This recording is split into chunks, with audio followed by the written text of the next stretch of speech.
Welcome back to another episode of Vancouver Real, our fourth Facebook Live of the week, unbelievably enough. And I'm super excited because we have a great show lined up for you today. And joining me behind the helm, doing the ones and twos and all the technical work is my brother Mike. Hey everybody, I hope you have an amazing Thursday afternoon. It's beautiful to be back here with you, even though we had a pretty amazing rainstorm today. It was awesome though, but good to be with you. Welcome, and I hope you're doing great. Awesome. Where are we podcasting from? Oh, well, we are recording and podcasting out of Float House, 70 West Cordova Street here in Vancouver, British Columbia, Canada. And if you haven't heard of floating yet, go to our website, floathouse.ca, and we have all sorts of great information and blog posts and videos all about flotation therapy. In fact, if you want to go to YouTube, there's a great video called What is Floating? It's a 7-minute video, and it's a very concise version of what flotation therapy is all about, the benefits you receive from it, and what to expect from your session. So if you would like to give floating a try, go to the website, floathouse.ca, and use the promo code VancouverReal, and that will get you a 20% discount on a single float. Awesome. And we have a few events we want to touch base on for the Vancouver Real community. First of all, if you're not a part of the community, please join the Vancouver Real community page. It's in Facebook on the group page, and which is the first event that's coming up really soon, which is very relevant for today's episode, is happening May 13th, this Saturday here in Vancouver at 11 a.m. We're going to be doing a private screening and documentary release for Give and Grow, which is created and produced by Philip McKernan, who is our guest today. And we really would love to see you there. So the event link is located actually in the top pinned comment to this Facebook Live right now. It's also on the Vancouver Real page, the website as well, vancouverreal.tv, in the events section. So there's lots of ways to get to it. Go and check it out and stick around for the next even 10 minutes because we want to explore this with Philip in person on how an incredible event. So you know what? Let's just leave it at that for now in terms of the events because we got lots coming up. Check out the events on vancouverreal.tv for future events as well. Awesome. And anything else we got to cover before we get going? I think we're good. Awesome. Let's dive in. All right. Well, today we have a very special guest with us for the trifecta on Vancouver Real. Trilogy. And Philip McKernon is a gentleman that we always love connecting with here. And he's been someone that's greatly impacted my life, and I'm really taking on some of Philip's lessons. Like, I'm lucky enough to actually sit down with Philip for 90 minutes several times now to pick his brain and just get into the crevices and take what's best of what he's learning and like apply that to my life. And one of the things we'll talk about later is, you know, really becoming your authentic self and really being who you are. And to do that, it's a very interesting process because not only do you have to, you know, speak your mind and put yourself out there, but you really have to ask the question, like, who am I? Like, who am I? And that's such a huge one to dive into.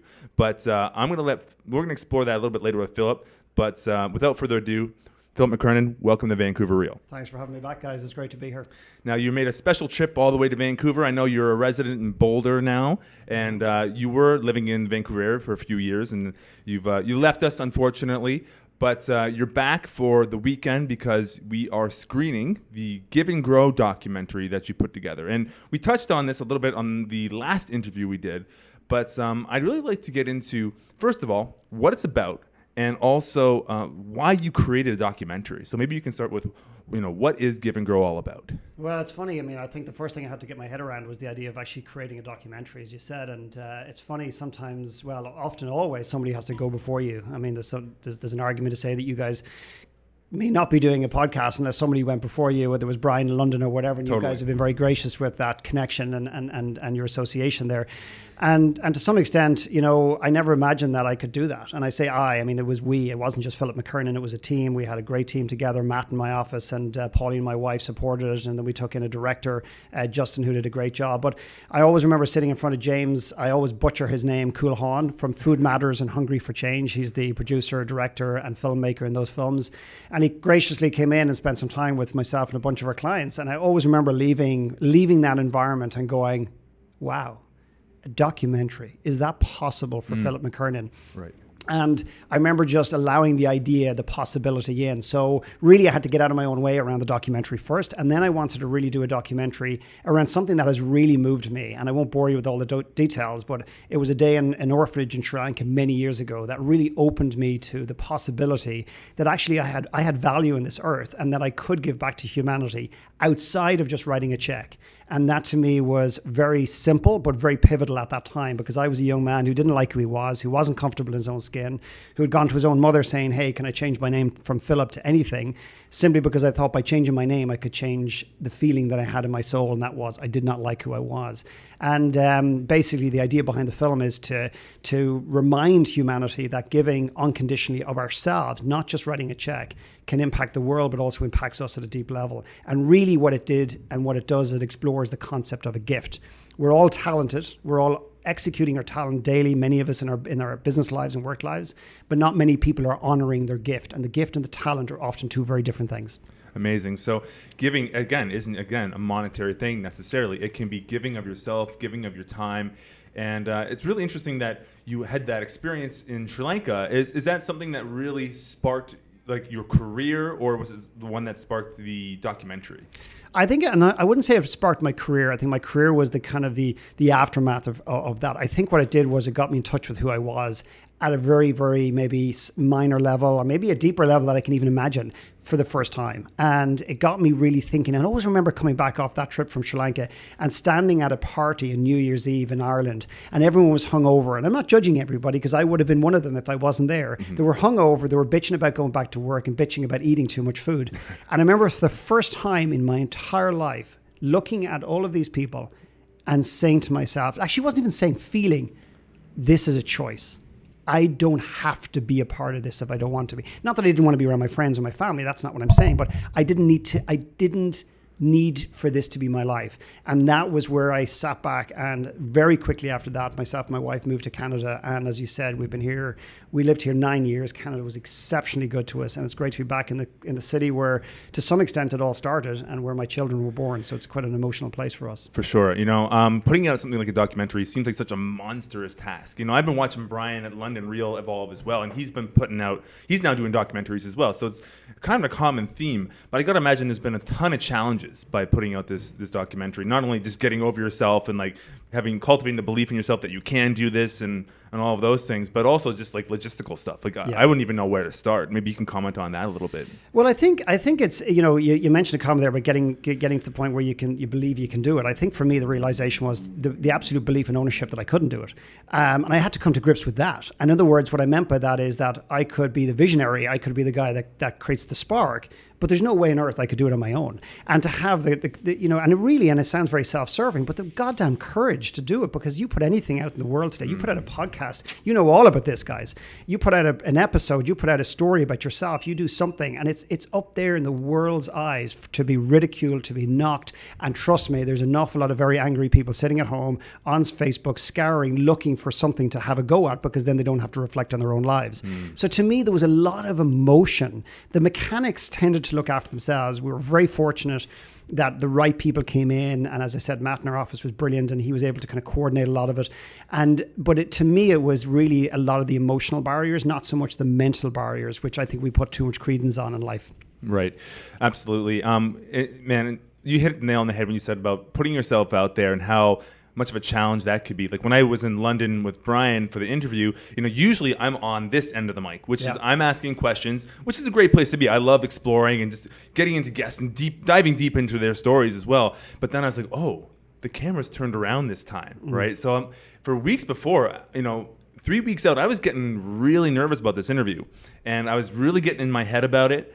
And the only thing I could, the only answer I had to that was, just go out and be exactly who you are, and don't try to put on anything. Because if I was going to attempt to fake it, it would come across awkward or inauthentic, and people would probably see that right away. And that's when I think I really started putting into practice, what you preach so much, and that's like really being your authentic self. And I did that on London Real, and of course there's the odd person who's going to give you a little bit of feedback, and you might not like exactly what they're saying, But at the same time, the amount of positive feedback drastically overwhelmed the few negative comments. And I did my best to focus on those positive things. But Totally. thank you for that, because that little gem that you gave us about authenticity, again, I'm really doing my best to take that on in my life. It's such a simple thing, but it's something that most of us never get a chance to actually touch on, never mind live. And I don't think it's something we should aspire to do every single moment of every single day. But I think if you can drop in and just get glimpses of what it is like to be unapologetically you, I think there's something very, very, very magical about that. And it's scary, but the more you do it, the more you become comfortable in your own skin, the more you start to respect, actually, you know what, this guy, this real Philip McKernan, this real Andy, this real Mike, they're not bad people. And you start to get more comfortable in it. And, again, if you can, because I think we care deeply what humanity thinks of us.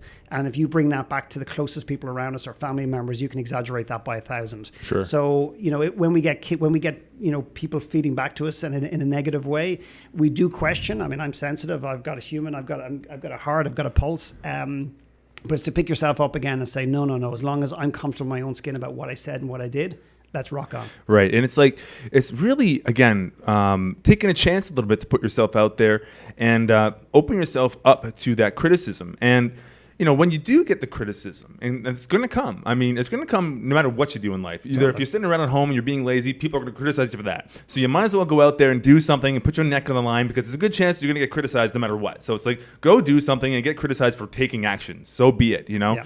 I just think that people have such a block around criticism and being afraid to take it, and they don't know how to handle it. If someone is on that verge of they want to put themselves out there, they really want to just be themselves, but they're scared. They're afraid of the consequences. They're afraid of negative feedback. How would you start with a person like that, and what kind of advice would you give them? I want to know. I do a deeper dive into what's behind that. I'm very curious to know, and I love that word, curiosity. I really encourage people to be deeply curious about what is it they're afraid of. What is it that they've experienced before? Where have they been rejected in the past, and how have they framed that in their lives to almost prevent themselves and protect themselves moving forward? So it's basically doing a deeper dive into what's the question behind the question, and sometimes what's the question even behind that. What are we really afraid of? What are we really asking? I think the reason that most of us don't show up in the world today and we continue to wear a mask is that we don't want to be seen. We don't want to be criticized. We don't want to be judged for who we are at the very, very core. One of the things that I'm sure you guys have heard this many, many times is, I just love to find out what my passion is. I'd love to know what I want to do when I grow up. And I know I hate my shitty job, or I know I hate my business, but if the reason I stay is I just don't know what's next. And I actually find that's completely bullshit. I find that every single person knows exactly what they want to do in this earth. But think about this. It's somewhat acceptable within ourselves and society to fail at something that you don't really want to do, because you can always chalk it down to, well, it wasn't my passion. It wasn't my passion. But imagine if you discovered not just who you are, your core identity on this earth, and therefore the byproduct of that has to emerge. In other words, what I'm here to do, ultimately. Imagine running the risk of failing doing what you're on this earth and you're meant to do. Because once you fail doing that, there is nothing left. There is nothing left. There is the deep, empty hole. And that is one of the scariest things that humanity simply does not want to face. Right. And that's an interesting idea. The idea of failure, it's such an ingrained concept. I mean, in school, you get an F and you feel terrible about that. And you have to go home and tell your parents that you failed this course and you weren't good enough for some reason. And it's such a common affliction. And that I'm not enough feeling is such a common one I see these days. And, what advice would you give to somebody who is at that point where they're developing confidence in themselves and they really have a burning desire, there's something that they really want to do, but they just don't have the belief that they can go out and do it? Well, I have a saying: in the absence of clarity, take action. And there's a lot of things you can do in the silence, in the shadows, before you execute on a business, for example, on an idea, a speech, a podcast. But then in the end of the day, sometimes we're never going to get the type of confidence that we need and that we desperately desire until we actually do it. So, for example, is the documentary the best documentary that's ever been made? No, it's not.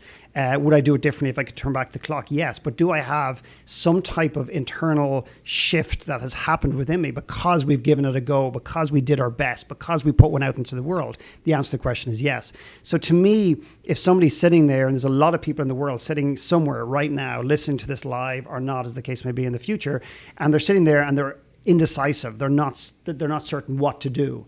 And to me, sometimes we just need to do anything. Like, in the absence of clarity, do something. And the outcome of that is either one of two things. Either one, it goes well, or two, is it goes to shit. Okay? Yeah. But that's it. And ultimately, after that, well, then you're clear. You're clear, well, that was not a good idea, and you know where you don't want to go, or that worked out. So just even, let's bring it back to a really practical level. Say you live in Las Vegas and you hate it. And I go, well, move. They go, well, I don't know where to move to. I mean, that's just such an affliction that people put on themselves. I go, it doesn't matter. Move to Afghanistan. Live in a goddamn cave. It doesn't matter. Do something. Right. And we're afraid this. It was, well, what's the problem with that? So what if I move there and I don't like it? And we paralyze ourselves. So to me, I know it sounds very simplistic, but sometimes we just have to do something, anything. And what ends up happening is we get clarity, whether it works out perfectly or not. And we pick ourselves up and keep moving and moving and moving and moving. What ends up happening is that statistic of the stuff going south and not landing effectively starts to get better and better and better. And then your intuition kicks in, and then you start picking good deals, good relationships, good places, good businesses, and so on and so forth. Right. So really avoiding that kind of analysis paralysis, like just getting so in your head that you can't make like decision fatigue. I think that's what they call it. Yeah. Like you can't make a choice because there's too many options, or you're freezing up. And what if this? What if that? Can I just add one other thing? Sorry. Yeah, please. There's another thing. Is just if somebody's sitting there, and there's a lot of people looking for clarity in the world, and I help a lot of people. I don't tell them what to do. I mean, people come to me sometimes thinking, oh, McKernan is going to tell me what to do. He's going to give me the 3-step system to a perfect life, and off I go into the sunset. All I do is create a space to uncover what's already in there. I would encourage anybody listening to this just to play with this one simple idea, and this is not rocket science, that the clarity you seek is already there. But here's something that will probably sound very weird. People will travel thousands of miles, pay me, in some cases, thousands of dollars for the clarity that they don't actually want. They don't want it. Because it's convenient to have a story that I'm not certain. Because then it allows you to stay stuck in the place, on that ugly uncomfortableness, which is we're so good at being in. And sometimes then we'll do things like, I work with couples, sometimes we'll blame our wife. So my wife doesn't want to grow, or my girlfriend doesn't want to grow, my husband doesn't want to grow. And we'll use them, but we're actually pouring a lot of our energy into them, waiting for them to wake up. Really, because we don't want to wake up and continue to evolve ourselves as human beings. Right. Yeah. I'm doing some work in a men's group right now. And one of the questions I ask the guys is, how is it working for you? How is being stuck actually working for you in your life? Because it could be serving a function in some way. Like, humans, I think, are typically moving towards the things that they think they prefer in general, right? So it's like, okay, if you're moving towards the things you think you prefer, how is being stuck in that place actually working for you in your life right now, right? And it could be completely self-sabotaging, but you think that's the safe way to go. And I guess, do you think it's even possible to fail when you start really going after your passions and pursuing your gifts? Do you think it's even possible to fail at Absolutely not. Absolutely not. If you just put your toe in the water and you do it in a way that's not very committed and not very real, not very authentic, and you're just touching and saying, oh, I know what my gift is, I'll just experiment over here. There could be sabotage at play, where you actually set yourself up to failure. And then you go, you see, it didn't work. You see, I'm broken. It's like walking up to a girl at the bar. I'll use that analogy because there's 3 guys sitting here, and you walk up and you ask a girl, but you ask in a way that you're destined to be rejected. There's no conviction, there's no belief, and you already have the script written in your head. You get rejected, you come back to the table with your tail between your legs, you go, you see, I'm broken. I'm destined to be single for the rest of my life. I'm destined to be single for the rest of my life. So you're answering that deep doubt within yourself, and you're giving it that oxygen that it needs to survive and continue to be the dominant force in your body. So the learned helplessness phenomenon is such a common one, right? There's, I think, some study done. I'm not going to be able to quote the exact study, but they showed this study where kids who repeatedly failed at a test, like 3 times. At that 3-time mark, they actually stopped trying. They just gave up, and it became a phenomenon called learned helplessness, right? Let's say someone's been out there and they've taken quite a few shots, and maybe it hasn't worked for them yet, and they're getting to that stuck place. Do you have any advice or techniques or something that you could, help people with to help them break through those barriers that is stopping them from getting what they want? This is where I suppose I should have a ream of intellectual kind of like tips and tricks and strategies. To me, again, I'm curious about what the question is behind the question. Let me give you an example of this. I had a couple at a retreat recently, and the couple said, listen, one of the biggest frustrations we have is what to do with our money. And I said, okay, so what's the question? I said, well, should we pool it together? Should we put it in 2 separate accounts, or should we do a hybrid of both? We'd love to know what your strategy is, and we'd like to implement it. And I said, great. So what do you want to do? And he goes, well, I want to pool it together. And I said, well, what do you want to do? To his wife. She goes, I want to keep it separate. And I said, why? She goes, well, I want to have my own independence. I said, well, let's talk about independence. And why do you feel that money is going to give you independence? Why do you feel like an account is going to give you independence? And by the way, you already have your own account. You obviously don't feel independent. Let's discuss independence, which, by the way, has absolutely nothing to do with money. Nothing to do with money. So I find if I had a dollar bill for everybody that came into a room with me and said, X marks the spot, this is the issue I have, and I want you to help me with it, for it to be nothing to do with X, we focus on Y, and X looks after itself. I would have dollar bills all over the place. I'd be smothered in them right now. So to me, it's like, what is the question behind the question? And I hear what you're saying. If someone has been kicked in the teeth so many different times, how do they pick themselves up, dust themselves off? What I would look at is what is the pattern that's going on, because there's an ingrained pattern. There's some type of commonality with all the failures. Guaranteed, if you look at failures in marriage or relationships, in business, around money, there's a pattern that builds up. Nail the pattern, get in touch with the pattern and deal with it. Don't just run out and open up another business, because what you're doing is you're literally running away from the issue. Open another business, see if this works, then open another one, see if that works. Why don't you stop and really go deep on what's actually going on? What is your relationship to money? What is your relationship to success? I know you intellectually want success, but emotionally maybe you're destined and desire you want to be a failure because you want to answer that voice. Let me share something that may come across. This may make absolutely no sense, but I know what I'm trying to say. Here's what happens in humanity today. A lot of us have intellectual goals or aspirations and things we want to do. So let's just say, use the analogy of a vision board, okay? So you wake up in the morning and you swivel out of bed, you put your feet on the ground and you look at your vision board, which is next to your bed. And it has everything you want, it kind of from a materialistic, a wealth standpoint, and so on and so forth. And it's got your business, it's got your car, it's got money, and some spiritual things as well. And you tell yourself, this is what I want, and this is what I'm going to step towards today. By the end of today, I'm going to be closer to this outcome. But the minute your foot hits that soft, fluffy carpet, or that cold stone, or that slippery tile, and you walk out of that bed, you're seeking to validate how you feel about yourself. So what happens is the intellect and the emotion, the mindset, and what I call soul set, are in conflict from the minute you step out of bed. And that's why someone that's sitting at home saying, McKernon, guys, I've done this. I've done it 6 different times. I keep fucking failing every time. They've got to go deeper. There's no solution, intellectual solution, that will get them over the pattern. The pattern is emotional. It's around something their father said to them when they were a kid. It was around being seen as a complete failure on the soccer pitch and falling flat in the mud and just the whole world looking at and ridicule them. It's about this dysfunctional relationship they have with money. It's something that lies deeper, and most human beings don't want to go there because they don't see the value in it. I also think a lot of people struggle pinpointing that within themselves, where Absolutely. That's why it's really hard to look at your own mirror and to detect that, if you think X is wrong, but it's really Y, it's really hard to go and find that Y, like yourself, that's why like having a partner that is able to really hold space and be that mirror for you, or having a group that you go to, or a friend or a coach, or it is challenging to weave your way through your own jungle of bullshit. Very much so. Very, very difficult. And I'm even though I'm in the coaching space, I am absolutely and utterly no different in that regard. Right. I've got a little bit better at kind of self-assessing it, but ultimately I lie to myself all the time, and I try to tell myself the pretty picture that makes me feel better and validate myself. But ultimately, what I do is I avoid the pain, as we all do. Right. So you're absolutely right. Navigating and understanding your blind spots, the darkness, the shadow side of your life, and whatever is I would say almost impossible to fully uncover on your own. Right. And even when it comes to, and I say this very respectfully, it's great that you're involved in a group, because there's something about being involved in a group that is not connected to the outcome. They're not invested emotionally, mentally, spiritually in that respect, or even financially, because your family want the best for you. My wife, my little boy, 8-year-old, came to my wife about 6 months ago and said, "Mommy," and he showed her this picture. I thought it was an incredible, just little sequence of event.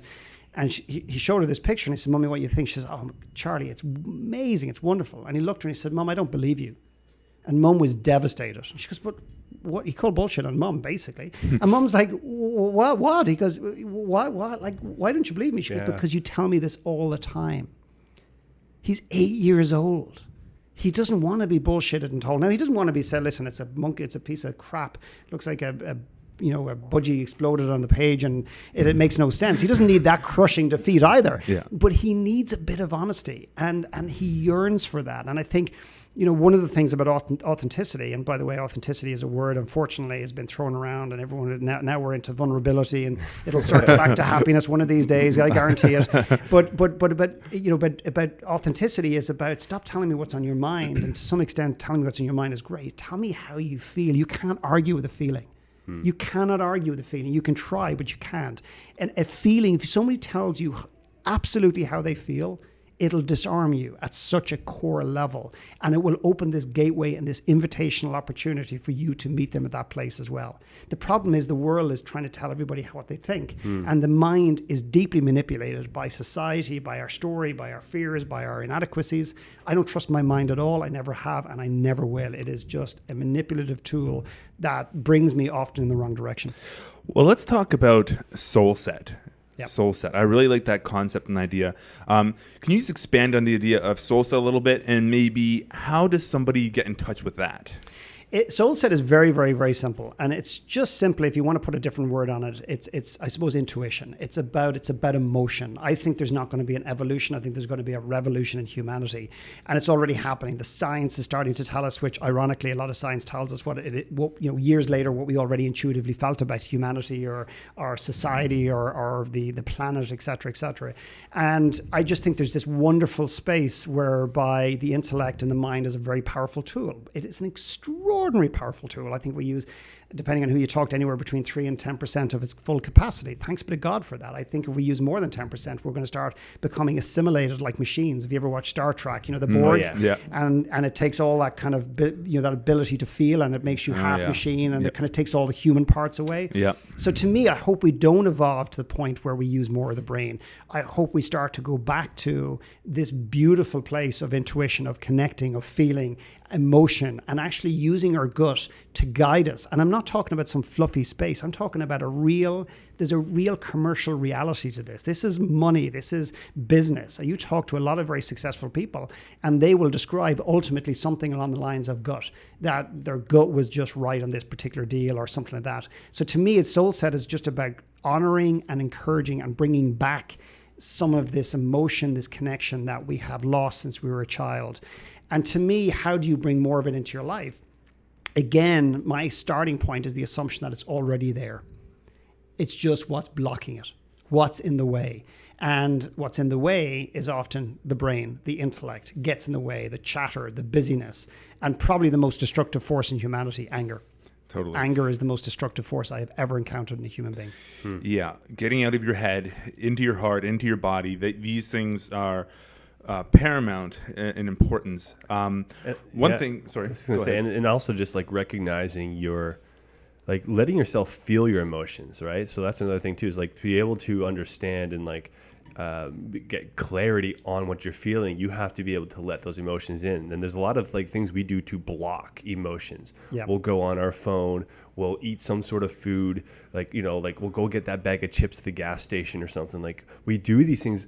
When we have that sort of impulsive I don't know, like to go and do something impulsive like that is probably because there's something that's starting to feel that we don't want to feel. So it's first like start letting yourself feel that and bring a little bit more awareness and clarity to that feeling. And then you can hopefully maybe not, that is like your thread. That's what you got to start pulling on, right? And then maybe that's when you go like, you tell your friend, your partner, like, this is how I feel. But first you got to connect with that feeling yourself. I think that's another part that a lot of people can struggle with. You know? It's an unfortunate. It's actually it's very sad in many ways that, as such feeling beings, that we really have let go of the value around it. We don't want to feel. We try to avoid that. That emotion, and we avoid it like the plague in some cases, and it's an unfortunate reality, because what it does is then we staying in the head is all about control. It's all about safety, and it's all about this need for to some extent security. Security, or the need for security, is driven by one thing and one thing only, and that is insecurity. So the more we live in our head, the more insecure we are as an individual, and we feel that we've been trained to go there in societal terms, but also we've been trained to go there because we've been hurt. We've been hurt before, and the only place you can free yourself from that is to come back out of that, is to actually come back out of your head, to connect with what's going on for you. I mean, to me, the fundamental questions humanity is not asking, or they're looking for intellectual awareness, is who am I? You started this, who am I at the core? Like, who am I? That's a question that I would ask everyone to sit with, to journal, to expand upon, to go back. And who you are is your personal narrative, your story. But every one of us have a story where basically chapter 1 to 8 is pretty cool. Chapter 9 and 10, we don't want to go there. And then we want to go back to chapter 11, 12, and 13. But the point is, we're denying those two chapters, which arguably have the greatest growth. The greatest pain, but the greatest growth, because the pain has purpose. So to me, the greatest, most fundamental questions humanity has to answer, or not as the case may be, is who am I? What is my gift? And how do I use my gift to connect with myself and the people around me? And how do I connect, who I am to the work I'm on this earth to do? And it's in that sequence. When I bring people on a journey to get to know who they really are, people want to start at the end. They want to kind of do the goal setting, they want to do all the intellectual stuff. They don't want to go back to the beginning because they don't see the value to do it. But if humanity is like, because I mean, when you guys were walking through the corridors of your school, I don't know, I can't speak for you, but there was not one classroom that had a door that said over the door, hey, come on in here and get to know who you really are. Because the school, in my school, was too busy shoving all sorts of shit down my neck that I was never going to use. I mean, fucking algebra. When was I going to use algebra? And for example, so to me, it's about creating a space of getting re-familiar with who you are at the core. And that to me is a magic place. Absolutely. Yeah. The other thing about that too is, a lot of people will try to inspire people intellectually by giving them hard data and facts, and try to influence people by doing that and being like, we have all these problems within our company. If we just do X, Y, and Z, we're going to get there.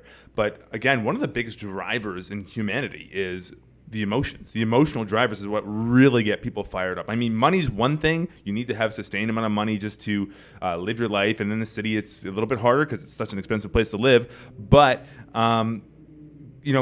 getting in touch with those emotional drivers is what's going to give you that fire, that edge, that's going to push you forward through the hard times. So what do you think... maybe what's your process? If you find yourself ever getting too heady, do you have a process or some way of connecting with the feeling and going into that space more? Yeah, it's a great question. I mean, I think for me, the biggest work I ever had to do was, going back into my story. And at the time, I would have been one of those rolling my eyes going, what the hell am I doing? And I always remember getting a therapist years ago, and not because I felt I really needed one, but I was kind of curious. And I kind of fell into it. And I remember walking into his room one day, and there was two chairs, one with a big box, massive box of Kleenex, and the other one had no Kleenex. So I sat in the other one. I'm assuming he had a cold, he had a sniffle or whatever, and he goes, that's my chair. And I went over and I said, and when I looked down, it was like a Jerry Maguire moment. I said, you're not going to make me cry, to myself, And I swear to God, I was sitting, my ass was on the seat, I'd say 2.5 minutes before the tears came. And the anger and the emotion and the sadness and the anger and the emotion and the sadness. And it just, and before I know it, he goes, well, that's our hours are up. And I don't give a shit if the hour's up. I'm only getting started. And I walked out of there and I was shell shocked because I had no idea I was holding on to such emotion, because I didn't have some sad story. I didn't have the poor, we weren't rich by any kind, but I didn't have this dramatic story. So therefore I thought, I don't have any shit to deal with. Oh my God, did I have a lot of stuff I needed to unpack. And through that process, that really got me in touch with who I am. And then what ended up happening was that very negative voice that I had, the person who didn't like who he was, started to soften, and I started to gain some compassion towards myself. And I started to, as corny, as cliche as it sounds to some, kind of fall in love with the little kid who was doing his best and just struggled in the world. And then I started to realize, okay, I do have a gift, I do have value. And that was what gave me permission to put myself out in the world as a speaker, as a coach, as a writer, or whatever it happens to be. So there's that's evolution. Now what happens is I'm like everybody else. There's points where I'm so deeply connected. And then what ends up happening is I get moved up into my head. Typically that happens when I get too busy. Typically it happens when I haven't taken space for myself. So for example, I literally got off a plane yesterday from a little place called Tofino on the West Coast, which you guys know well, I'm sure. Beautiful. And I spent 4 days there in a little rustic cottage in the middle of nowhere. Didn't even have a shower, just a bucket. Can I afford to stay in a nicer place? Yeah, I don't want to. I stay in this little place, the middle of nowhere, right beside a beach, and it's just my way of getting away from the world. Your sign outside the door here, and I just did a float earlier on, so I'm feeling a little bit spacey right now, in a good way. You're doing pretty well for that, by the way. What's that? You're doing pretty well for being pretty spacey. Yeah, no, I feel good. But you're above your sign outside, something like do nothing, or what is this? What is the... Experience nothing. Experience nothing. And I was walking back up from the store, I just went down to get a bottle of water, and I saw that experience nothing. Like, why would anyone want to experience nothing? And yet I believe everyone needs to experience nothing every single day, if not at least every week. People say to me, what do you do when you go away on these 3 or 4 day trips? Outline it for me. I go, nothing. And they go, what do you mean nothing? I mean, I walk or whatever, but I don't, you check in, you journal. I know. You mastermind. No. You strategize. No. Like they can't. They're so uncomfortable. I have a client one day that I was encouraging to go away, and he said, I can't even get in the car without the radio on. So nothingness, space for space's sake is the most underrated gift you can give yourself. And that is the very thing that takes me out of my head. It's like a vacuum. It's like, back out, I'm back. And I land. And when I get off that plane, my wife looks at me, she just goes, you're back, buddy. You're back. And she just feel it. Yeah. So to me, that is underrated, but it's massively important. I couldn't agree with you more on that one. Taking space. I love the idea of taking space for yourself in your life. There's another study I'm going to cite right now where they actually gave people a choice between spending time alone or getting administered electric shocks. And most people chose the electric shocks as opposed to spending time alone. And now that very well could be an indicator of I don't like what I feel when I'm alone. In fact, it's so bad, it's actually worse than the electric shocks that I might experience. So they would choose that over and over again. So totally. Going somewhere, like on a retreat, like into a float tank's an amazing space to do it. Going for a hike in nature, if you only got like a couple hours in the afternoon, go for a hike. Get alone, get quiet, find some solitude. Let's talk about anger. You talked about how anger is, in your opinion, one of the most destructive forces. But by the way, before we get into anger, and it's very related to what we just talked about. Sure. But electric shocks, I'm sitting here and I'm just struck deeply by that and overwhelmingly saddened by it as well. Electric shocks rather than spend time on my own. And I have this belief, and I've shared it once or twice, and it's been ridiculed, and people don't like it and everything else. But most people walking this earth, they just don't like who they are. They just don't like who they are. Most people on this earth don't like who they are. And the other thing is we talk about is something that's so massively used in the world, particularly in the context of money and business, is trust. Trust is this huge thing. I need to trust them before I do business with them, whatever. And we rarely ever consider trust in the context of ourselves. Mm-hmm. So if you think about it, who would you give your child to? You'd give your child to somebody that you trust. How do you build trust? Well, typically by observing, knowing somebody, getting to know them, seeing how they operate in this world, experiencing their values through their actions, not what they tell you their values are, but experiencing them through their actions, etc. But if you think about it, most people there's an identity crisis where most people don't know who they are. And therefore, how can we trust a person we simply do not know? The answer is we cannot. And therefore, yet again, I come back to this idea of taking time out and revisiting or visiting for the first time for some, who am I at the core? And actually starting to realize that and building a picture of who you really are, accepting the warts, the ugly, the magnificent, the beauty falling in love, getting that self-respect back, building self-trust, which, by the way, is also the greatest doorway into intuition. Yep. Because, like, why would you listen to your intuition when you don't trust who you are? Most people I talk to about trust, they don't trust who they are. And therefore, by the way, they never fully trust anybody else. And they're always waiting for the other shoe to drop. And then they go, I told you. I knew that guy was slippery. But actually, the only slippery person is you and the slippery slope that you're on, because you how many of you people can honestly say, who are listening to this, that they trust themselves? They really like and trust themselves. And most people, if they're honest, would probably say, either one, I've never thought about it, or two is, I'm not sure I can say yes. If it's a very intellectual response, I would question it and go deeper. Yeah, I can definitely resonate with what you're saying on an anecdotal level in terms of what people have challenges with the float experience. And that's something we're really starting to try to work with people in changing on how we present the float tank to them. Because people, again, get uncomfortable about being alone. And I constantly try to empower them in saying, like, you can get out whenever you want. You are in complete control of this experience. So give yourself what you need. Trust yourself that you will do what you need to do. And this is like literally an education process we're going through with people here at Float House, and we see it a lot. And so I think, I can just connect with what you're saying in terms of, I think it's quite prevalent. People, when you do trust yourself, you're willing to just let go of control and trust that you will be okay and that you'll do what you need to do to make yourself feel like that. And man, it's what an interesting phenomenon that we have in our society, that that is a missing link, and it just speaks volumes to how much we have to grow and what our potential is as a human, brotherhood and sisterhood. Like, I think it's just incredible because you're right. Imagine you can trust yourself and you can trust, your judgment of somebody else and connect with them in that way. I think there's like so much room to grow as a species, and that is the evolution that I think we're meant to have in a lot of ways. All this stuff we're getting into. And the harshness in which we speak to ourselves. I mean, I said to a client recently, I said, if I could just record this call and play it to you, hopefully in 2 or 3 years' time, assuming you continue to evolve, right, and you could hear how you speak to yourself. It's just like, I'm sure you see it here all the time, people coming out and going, I didn't float right. I couldn't even float right. That's how much of a failure I am. They may not use those words, but that's an associated feeling. Yeah. The judgment, as opposed to saying, hey, why can't I not get in the car without the music on? Why am I so uncomfortable in my own skin? And approach that question with a sense of intrepidation, a sense of curiosity, and a goddamn adventure. Why am I so uncomfortable? And seeing it as this incredible opportunity, an amazing possibility, as something you can grow into. And don't overanalyze and say, okay, well, my goal is to be able to be comfortable in my own skin in exactly 42 days, and I'm going to keep forcing myself to do it. But just be curious. And here's something else, and I'm not trying to. No, that's maybe okay. Maybe I am trying to avoid the anger conversation because I don't like it, but it has to be talked about to some extent in life. Here's something that I shared recently, and people laughed, but it is so true. In the work that I do, my wife would probably accuse me of almost caring too much on occasions. And I think I've had to really kind of look at that, like almost investing too much of myself and pouring too much of who I am into my work.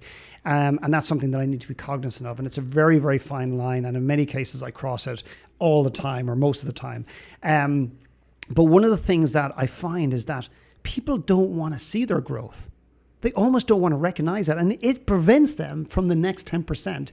And the analogy I use, a little story I just made up recently to kind of almost capture this. Am I allowed to use F-bombs? I'm not sure. Yeah. Go for it. I always we already get the E rating anyways. Yeah, and I remember sitting in front of a client, and I just found myself listening to him, and he'd done so much, and he just didn't want to see it. And I said, look what you've done. And I wasn't just trying to blow smoke up. I wasn't just trying to, him to recognize that maybe the work we're doing together is. I was beyond that. I got let go of that. And I just said, you just don't want to see it, do you? And he goes, what do you mean? I said, it's like I've taken you out to a garden and I've asked you to bury a bulb for a daffodil. And you've carefully taken the soil back and you've placed the bulb so beautifully. And you bring the soil in with your hands and you pack it around the bulb. And I'm saying to you, look, look. The bulb is there. You've planted it. And he's going, yeah, but I can't see anything. I can't see anything. There's no growth. I go, no, it's worse than that. Because if I phoned you in a week and called you back and I walked you up to the soil and I said, look Look at that greenness bursting through. Look at that growth bursting through, an analogy for something in his life, bursting through the soil, reaching for the sky. Look at that greenness. Look at the richness. Look at the moisture dripping off that green bud or whatever the hell you call it. I'm not a gardener, obviously. Yeah. You know what he'd probably do? He'd go, yeah, but where's the fucking flower? Where's the fucking flower? Where's the yellow flower? I don't see the yellow. Just an unwillingness to see the beauty, unwillingness to see the growth. And that's somebody that has almost given up, and that they will come to you, they will suck 90% of the oxygen in the room. They will be the one that will almost want to prove that, you know what, they're so broken that they can't be fixed, that they're so broken that no coaching program, no float tank, nothing in the world will help them. Right. And one of the challenges, they think they're so unique. They think their pain is so unique, and that's the story they tell. And that's a dangerous person, because when their pain is so unique, no one can relate to it, and therefore no one can help them, and therefore they're a lost cause. And this is very deep, very subconscious conversations and language that goes on within them. But the point is that the pain is always the same. The circumstances that the pain, you guys have both experienced pain, I'm sure, as indeed I have, much of it. My belief, and some people might get pissed off at this, is our pain isn't any different. The circumstances, the length of it, the things that's fired it up or engaged it or pushed it or whatever it happens to be, are all uniquely different. But the pain is the pain of loss, the pain of being isolated, the pain of loneliness, the pain of not knowing, the pain of just whatever the pain is. It's the same. The pain that we feel, the human pain and suffering we feel, is the same. And I think if we can start to understand that my pain is bad, but it doesn't mean that it has to dictate the rest of my life and leave me in some sort of box and four walls around me in a prison cell, and I can get beyond it. Mm-hmm. Right. Yeah. Yeah. Well, that pain, I really feel like that is a precursor to a lot of those ugly parts of ourselves that we don't want to look at, right? And that's talking about maybe the shadow, the things that we avoid to look at, which are super important to accept about ourselves and realize that it's okay that we have these parts of ourselves that are on the darker side, aren't perfect, whatever you want to call that. That's part of being human. And so many people get lost in this idea of like, I have to project this image of being perfect or success or whatever that looks like, right? And I think people, when you can go back to that, I think when people like they feel like they shouldn't feel pain, but pain, I think, one of the Buddhist the first law of Buddhism, whatever, is like suffering or whatever, the law of suffering, that like pain is like life is suffering. Life is suffering. Like it's a fundamental part of being a human being. Like if you're alive, you're going to experience loss or grief or loneliness or pain. Like that comes with the territory of being born on earth in physical manifestation. And, I think we go through a conditioning of like, oh no, I have to feel good all the time. Yeah. And it's not okay that I don't. And that's the part they start to just discard. Well, the reason I like to have the anger conversation is because there's so much stigma around it. Like, it's so wrong to get angry sometimes. Mm-hmm. And I do like to kind of destigmatize a little bit and be like, eliminate some of that judgment so people aren't just getting they suppress it. Suppressed anger is the worst thing probably, because that's going to turn into depression and you're turning anger inward. You know what I mean? If somebody is experiencing anger, or let's say they're in denial of their anger, they don't even know that it's there, because almost everybody has it. It's almost a part of being just human. All I would do is take the word almost. Everyone has it. Everybody has anger. Yes. Okay, everybody has anger. And like you said, if that's not checked in some way, that's going to be a very destructive force, either in your own life or in the lives of others potentially too. So how, again, this is a check-in, how are you checking in and start looking for those things that you don't want to look for, things that you don't want to see in your own life? How do you help somebody get to that point?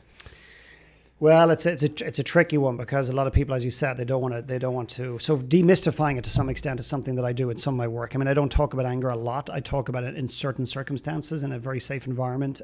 So, for example, demystifying it. So, on a very, very simple level, what I would say to anybody is like, just listen. We think anger is picking up a chair and throwing it out the window behind me, or throwing it at you, or whatever, which may happen. Never know, depending on what questions I get later on.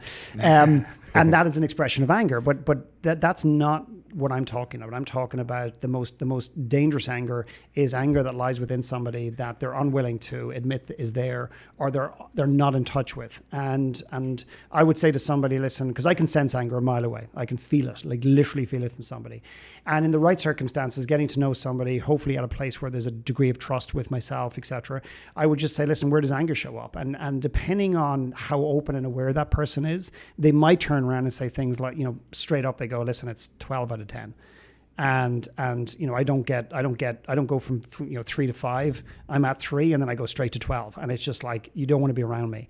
And people go, no anger. I'm not angry at all. I would say, well, when was the last time you got angry? And I literally asked a lady the other day who said, oh, I used to be angry. And I said, well, tell me about the last time you got angry. She was about a year ago. And I said, what was it like? She goes, not very nice. I said, did it frighten you? She goes, yeah. She was frightened of the anger she had. And she goes, but she was about to rationalize and justify why she was angry. I said, forget about why you were angry. Forget about whether it was right. You should have been angry or not. Where do you think the anger came from? Because it didn't come from your purse. It didn't come from your coffee cup. It didn't come from, the engine of your car. It came from within you. The anger is there. You think it's dormant, but it's with you every single day. And there is no... And trust me, guys, I don't want to be the guy talking about anger. It's not a cool, sexy conversation. Trust me, if I was doing an anger, not anger management. I forget about anger management. That's managing the problem. It's getting to the anger source. Why are you angry? Where does it come from? And where does it show up in your life today in ways you know and in ways you do not? Here's the thing about an angry person, is they create a wall around themselves and they do not let people in to know who they are. You can't get close. And when you get close, you have this feeling that they're going to blow at any point, like they're going to get pissed off, like you don't feel safe around them. And one of the greatest anger stories, and it's not like, rocket science in terms of just its honesty and beauty, was a gentleman actually from Vancouver who came to Ireland with me, and we spent a week. And one of the conversations we had was memories from an early childhood, how you felt, not what you thought. And he told this beautiful story about cycling his bicycle and the freedom and the independence. And he had this incredible story. And people were almost envious of his story because he, as a young kid, was out cycling around on his own. And 3 days later, he comes into the room, he put his hands up, he said, guys, can I just share something? And he was livid, he was vibrating with anger. He said, that story I told you and I've been telling myself for like 60 years is bullshit. I was lonely. I was incredibly lonely, and I'm incredibly angry for being so lonely. I'm incredibly angry to the people around me who put me in that position. And he said, what I've got in touch with over the last couple of days is the immense amount of anger that I carry. And I've carried it for over 60 years, and I'm completely was unaware of it until this week. And what it's done is I tell myself I've got this open door policy in my business where people can come in and tell me what they want. I don't. I'm a kind of a dictator, but I'm very passive in it. I tell myself I'm a philanthropist and I'm this and I'm that and I'm a great dad and everything else, but I keep everybody at bay. And they all know if they poke the bear too much, the bear's going to wake up and roar. So they don't go, they go to you, they almost tiptoe around him, and no one names it. And no, it doesn't matter until he named it. And he said, I'm literally going to go home and I'm going to change the way I live. I'm going to change the way I do business, and I'm going to change the way I carry anger. Mm-hmm. It is incredibly destructive, and every single person in humanity has it. I would just ask you not to judge it, not be harsh with it. Again, be curious and say, what if? Rather than, because what you'll find, here's another really interesting thing. You just talk to somebody who I know is angry, I can feel it, and they're in denial. And I say to them, I don't accuse them, go, you're angry. And if you don't agree with you, you're full of crap. I don't get accusational and argumentative with them. I just go, listen, I feel it from you, and I would love you to be open to the fact that it's there. No. And do you know what happens then? What happens? They get angry? They get angry. They get really angry. And I say, well, with respect, what's happening now? Well, I'm getting angry because of what you said. No. I'm just a trigger right now. I'm just poking the anger that has been within you for a long time. It's exhausting. It's destructive. You will burn bridges. It creates sabotage. It's almost like the Great Wall of China when it comes to connecting getting out of your head and connecting to a soul set and an emotion and intuition. It's harsh. Compassion can't even survive when that much anger is there. It almost extinguishes any possibility of compassion truly emerging and being there on a consistent basis. And when you can help people get in touch with the anger in a safe place, move through it, and the objective is never to get rid of it. The goal is never to kill it off and eradicate it. It's to never allow it to grip you the way it does, and just to let it just loosen its grip on you so you're free of it, because it's controlling you whether you like it or not. Yeah. Well, for someone that didn't really want to go down the anger conversation, that was pretty awesome. There. Yeah, that was wicked. No, it's not a cool somebody came up to me recently. She said, "It's helpful, though." You know, I wouldn't talk about it as it is so helpful. It's the conversation that people don't want to have, and yet they desperately need to have it. Like, they really do. And I promise you, I wouldn't even dare come into this room in this sacred space and bring up a conversation unless I absolutely felt it would help people fall in love, help people fall in love with themselves, help people fall in.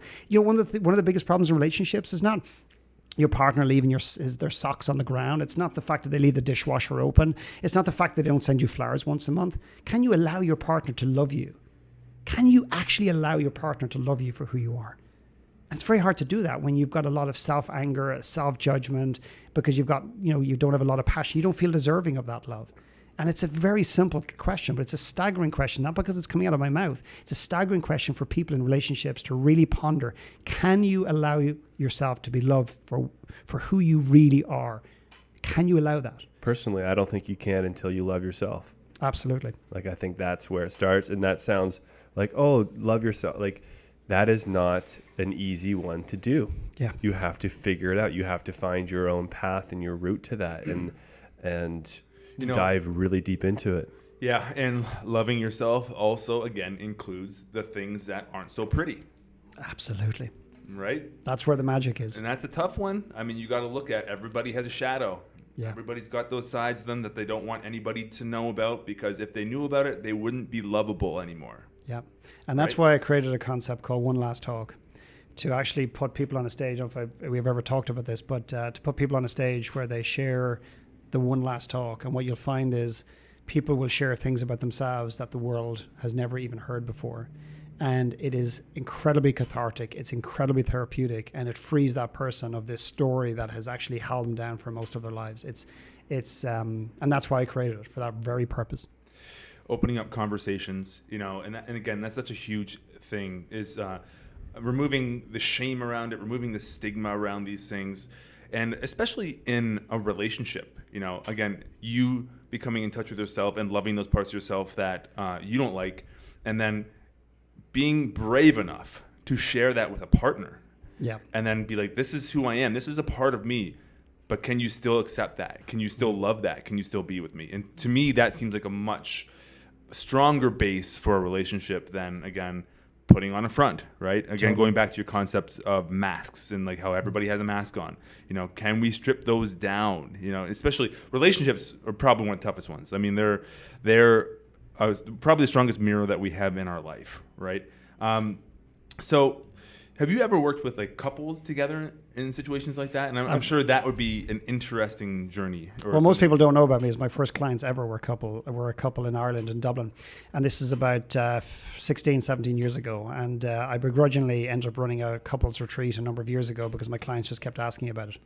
So I do a lot of work with couples. Cool. Awesome.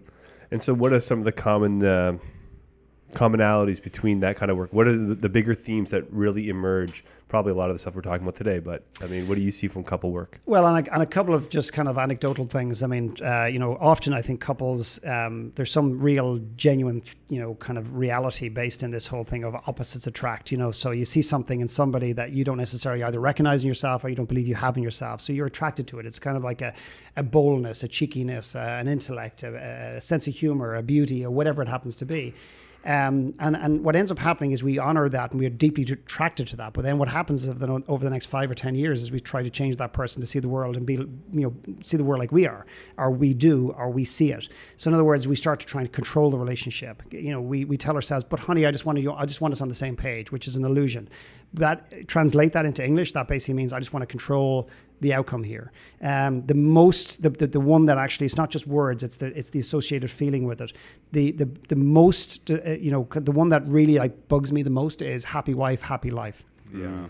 And That's all fine and dandy and it sounds fantastic. Well, of course, if your wife's not happy, the house is not going to be happy. But what it ends up happening, and I've met way too many men who try to make their wives happy, and what they do is they bite their lips and they don't speak their truth and they don't honor themselves in the relationship. They try to keep their partner happy. They look like they're doing it temporarily, but eventually that runs out of steam. So individuality is the number one thing that's missing in most relationships, and that is, understanding who you are, honoring that, having your own life, having your own hobbies, going off for 2 or 3 days on your own without this competition. Well, honey, if you go away, well, then I have to go away. And if you're going, well, I'm going to Vegas now with the boys, if you do that. That bullshit thing that happens in relationships is incredibly unhealthy. So individuality, but the biggest thing that I do with couples is I bring couples together and they typically come with a mini laundry list of the things they want to change in their partner. Let's just simplify it for the moment. Sure. And when they walk into the room, I say, great. So I want you to split up, not in real terms in the relationship, but I want you to separate. And we're going to do a dive into your relationship to relationships. And they're going to go, well, what do you mean? So will you've ever taken a step back and really done a deep dive into what you witnessed? What was your schooling like, meaning your life, around what you witnessed in your parents and your friends and your cousins? And most people think they have, and they have no idea. And of course, I've crafted all these questions over many, many years. I bring them through and navigate through this process where they start to really go back in time and look at what they witnessed as a relationship. And then they sit down in front of their partner and they feed that back to them. 2 things happen. One is their self-awareness goes up, and 2 is their partner goes, oh my God, wow, I didn't know that about you. And then they go, so that's why you get so defensive when I say this. So then they start to understand their partnership in a different level. And they end up walking out of that room 2 days later, not perfect and fixed, because there's no such thing as perfection, but they walk out that door having a deeper understanding of who each other is and why we operate the way we do. And then we start to bring compassion into the relationship and an understanding that sometimes it doesn't exist. But the ultimate thing is they walk away knowing they cannot control their partner, but the only thing they have influence over is their own individual journey on this earth. And they should never stop and never settle for anybody. And they need to go after what it is they're here to do. Amazing. Huge. Awesome. Yeah. I have a couple questions we're going to ask that we kind of ask as our standard Vancouver Real questions now. And the first one would be, if you could pick up the phone, this magic phone, and make a phone call to your 20-year-old self, yeah, what would you tell that person? Jesus, you could have given me these in advance so I could have prepared. My 20-year-old self, I would probably give myself permission to fail miserably. Actually, let's go beyond that. I would encourage myself at 20 years old to stop caring as much as I do what people think about me. Because that to me was paralyzing. That to me was probably the thing that prevented me from really not just executing, but even dreaming. Because I always felt that I kept everybody around me happy. And they approved of me, then I was successful. And the reality is that was never going to work out. Yeah. Okay. Awesome. All right. And the next one is, if you could wave a magic wand and change anything that you wanted to change in the world at will, what would that be and why? I would basically, my magic wand would be waved and everyone would wake up the following morning, not just knowing what their gift is, but actually feeling it and connecting with it. Because I feel that as humanity, we are just all deeply gifted. And most of those gifts go to the grave with those individuals and they're never uncovered. And I'm telling you one thing, as long as I'm alive and to my last breath, I will push as many people as possible who want to be pushed to uncover who they really are at the core, what their gift is, and help them use that gift to impact humanity in a positive way. Okay, and the last one. This is a new one too. Oh, I'm. It's new for me. Is it new for me? It's new for you too. I'm excited. Yeah. I'm ready. The last question is, what do you believe in? What do I believe in? It's a good one. I believe in people. I believe in, and I swear to God, I was the guy that always said, there's a lot of evil people in the world, 12, 20, 15 years ago. I believe in the goodness that lies within everybody, and I believe in our capacity to impact the world in a positive way. And I absolutely believe that the greatest way that we can do that is to take the greatest pain that we've ever experienced ourselves, which we might be ashamed of, we don't want to revisit, we certainly don't want the world to know, And if we can take the greatest pain that we have experienced ourselves and stopped making it about us and said, how do I bring what I went through and prevent one other person either going through this or help them fast track through it? That to me is what I believe. And I believe that's the purpose of our pain. Our pain was given to us or done to us for a reason. And I believe that if we just leave it there and die with it, it has served absolutely no purpose whatsoever. That's beautiful. Yeah, I like that Love one. it. Awesome. Yep. All right. The purpose of pain, right? Purpose of pain. Very cool. You're meant to experience whatever you were experiencing to bring you to the moment that you're at right now, right? Awesome. Is there anything else that you'd like to get out there today? Well, before we wrap up, just in case, so we have this event coming up on Saturday, and obviously we want everyone to come and join us. Give and Grow, you talked about that a little bit, but we're also going to be doing like a Q&A afterwards and stuff like that. So, I just want to hear from you. Like, what are you looking forward to this event? What are you excited to have happen on Saturday and to dive into, obviously, back in your community here in Vancouver? Yeah, I mean, I think the most exciting thing for me is seeing some faces that, people that I know through our community for one, meeting new people. And I'm looking forward to the conversation. I mean, the film is designed to spark people. And I think if anybody's intrigued or curious about the idea that maybe your talent and your gift are two different things, I think if that intrigues you, or that you're curious about that, or you feel that there's something more for you in this earth, you feel that, you just feel like there's something you were meant to do. You just don't know what it is. Or you feel that there's a gift that you're somewhat familiar with. You just don't know what to do with it. I would absolutely highly recommend you to come to the event. I mean, it's going to be the hour of the film or so, and then we're going to do a Q&A, and I might have some questions for people. And then I'm going to take any question that anybody has. As long as I feel that it relates to the rest of the room and people will get value from it, I'll answer it as the best I can. Awesome. So to me, it's just making myself available without any big script and just seeing where it goes. Awesome. Beautiful. Looking forward to it. Yeah, thanks for supporting it, guys. Yeah, it's going to be fun. For it. I'm really fun. I'm going to bring my daughter out. We have some other people bring their kids as well, so it's going to be great. And again, that event is actually pinned to the top of the Vancouver Real Facebook page right now. If you watch the entire episode, which is going to be up as soon as we stop recording this, actually, which is a cool thing about Facebook Live. It's immediately launched. So go to the very top of the Facebook page. The event is pinned there, and grab a ticket because it's going to be a very special Saturday, and I'm really looking forward to it. Me too. It's also pinned to the top comment on this feed right now as well. So looking forward to see all of you there. Looking forward to connecting in person at this event and other Vancouver Real events. What else do we want to touch on? I just wanted to say big thanks to the people who support us at Vancouver Real, Candace White and Sean and Carlos and Nicola and Lisa and everyone else who helps us make Vancouver Real what it is today. And it's, we're more than just a podcast. We have the community events now. We're co-promoting events with Wim Hof coming up on May 21st. So there's a lot of amazing things happening right now that would not be happening with the support of some awesome people in our corner.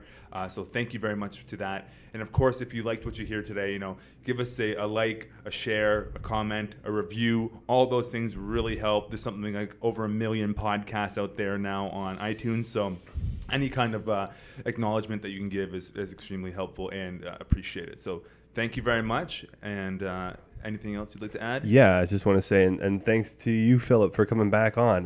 Really appreciate the time we get to spend with you. Like, I get really charged up when we have these conversations.